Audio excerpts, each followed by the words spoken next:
예, 한번 보시겠습니다. 상상력이 어떻게 설명이 될 수가 있는가? 그 먼저 말씀드린 거는 상상력이 어떻게 우리에게 작동하는가에 대한 것을 말씀을 드렸어요. 굉장히 원론적인 그런 부분으로 말씀을 드렸습니다. 이번 시간에는 상상력을 조금 더 개념적으로 설명을 해드리도록 그렇게 하겠습니다. 예를 들자면 이런 식이죠. 상상력이 뭡니까? 그러면 머릿속에 뭐 생각하는 거죠. 뭐 그 정도 다 하시고 상상력? 그거 다 하는 거 아니에요? 상상력 없이 어떻게 살아요? 얘야 상상 좀 해봐라. 사실은 상상력에 관해서 우리가 뭐 거의 이야기를 많이 합니다. 사실은. 그러나 그게 상상력인지 또는 상상력이 이렇게 표현되는 것인지 조금 아리송할 때가 있어요. 그렇죠? 예를 들면 우리가 숨 쉬잖아요. 왜 숨 쉽니까 그러면? 숨 쉬지 않으면 죽지요. 그러니까 숨을 쉬죠 당연히. 근데 뭔가 좀 대답이 미진한 것 같지요. 당연히 숨 쉬는 걸 가지고 왜 숨 쉽니까? 라고 물어보면 어떻게 숨 쉽니까? 라고 물어보면 어떻게 대답합니까? 이렇게 예를 들자면 이런 거. 당신 이름이 홍길동인데 왜 홍길동입니까? 라고 물어보면 홍길동? 그렇죠. 나는 홍길동입니다. 근데 왜 홍길동이냐고요? 글쎄요. 부모님이 그렇게 지어주셨으니까 그렇지. 왜 그렇게 지어주셨어요? 글쎄요. 그 이름 가지고 뭐 어떤 의미예요? 글쎄요. 그러니까 너무 당연하게 생각하는 것을 질문하니까 그 질문에 대한 답을 바로 정리해서 이야기가 어려운 그런 상황처럼 상상력 우리가 매일 쓰고 있습니다. 매 순간 상상력을 하지요. 최근에 아주 젊은 피아니스트가 등장을 해가지고 우리를 굉장히 놀라게 했죠. 이윤찬 군이라고 여러분들 다 아시죠. 그런데 정말 놀라운 거는 이런 그 피아니스트 그 전에는 또 우리 조모모씨 또 있었잖아요. 굉장히 그 긴 대가들의 대곡을 다 암기를 해요. 그 정말 놀랍고 천재적인 암기력입니다. 그 다음에 연극, 제가 연극하는 그 젊은 배우에게 물어봤어요. 어떻게 그 1시간 반, 2시간의 그 대화를 어떻게 다 외웁니까? 그랬어요. 그랬더니 그 배우가 하는 얘기가 외우지 않습니다. 그래요. 그 제가 여러분들 놀라시죠? 배우가 대사를 외우지 않고 어떻게 대사를 합니까? 그건 거짓말이죠. 무슨 소리예요? 그거 다 외우면서. 아니요, 외우지 않습니다. 그래요. 그래서 제가 그 무슨 뜻이냐? 그랬더니 이렇게 대답을 하는 겁니다. 그 대사를 계속 반복한대요. 그 대사를 읽고 또 읽고 그러면서 그 장면을 생각하고 자기가 이 무대에서는 이렇게 서 있고 이때는 내 앞에 누가 있고 이런 것을 계속 대본을 통해서 연상을 하면서 자기 뇌리에 그 대사를 상상을 한대요. 상상을. 물론 이제 원 작가의 그 대사를 당연히 외우겠죠. 그러나 머릿속에 암기하듯이 외우는 게 아니라 그 장면 속에 있어야 될 그 대사를 계속 상상을 한답니다. 그렇게 해서 1시간, 2시간 이러한 그 상황을 자기 몸에 익히면 그때 자기가 이 장면에서는 이 대사를 해야 되겠다라고 하는 것이 머릿속에 그려진대요. 머릿속에 그려지고 그 그려진 것을 그냥 그 실제로 하는 그 촬영 시간에 연기를 하면 나온다는 겁니다.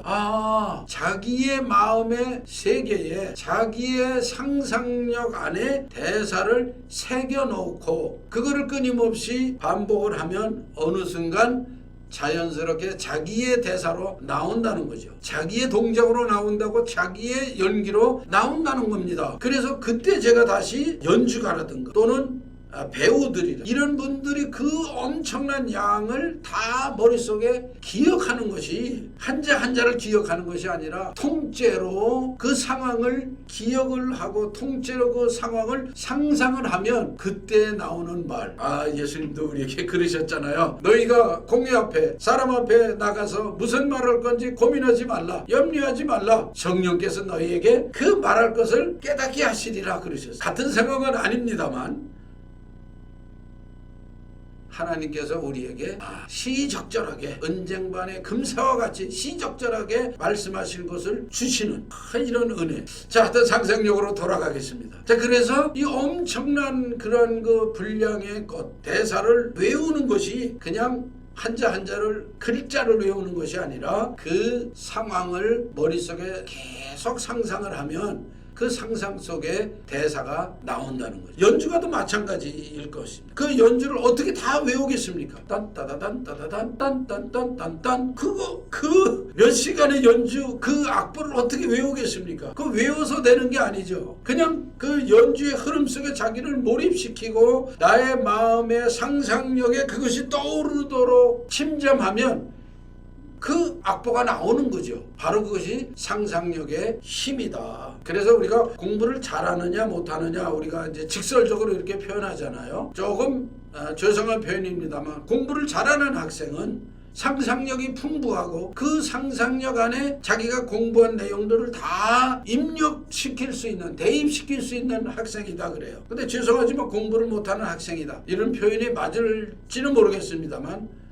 공부를 열심히 하되 점수가 잘 안 나와요. 그런 학생들은 자기의 마음에 있는 상상력을 활용하지 못한다는 거예요. 그러니까 자기가 공부한 것을 자기 내면에 있는 상상력 그 세계, 그 상상력의 도서관 안에 책꽂이에 내가 오늘은 국어 공부하고 영어 공부하고 수학 공부하고 뭐 역사 공부를 하고 하는 것을 차곡차곡 넣어서 필요한 때 그걸 꺼내쓸 수 있는 상상력의 이 저장고가 있어야 되는데 공부를 잘하는 학생은 그게 제대로 잘 형성이 되어 있다면 공부를 하되 점수가 잘 나오지 못하는 학생은 상상력의 저장이 제대로 잘 안 돼 있는 그런 경우다. 자, 이건 나중에 이제 연관과 관련해서 말씀을 드리겠습니다. 그래서 상상은 필리킨이라고 하는 분이 이렇게 정의를 했어요. 상상은 시간과 공간과 관계없이 할 수 있는 인간의 기본적 차질입니다. 어떻게 생겼을까요? 부모님이 넣어주셨나요? 당연히 부모님의 유전자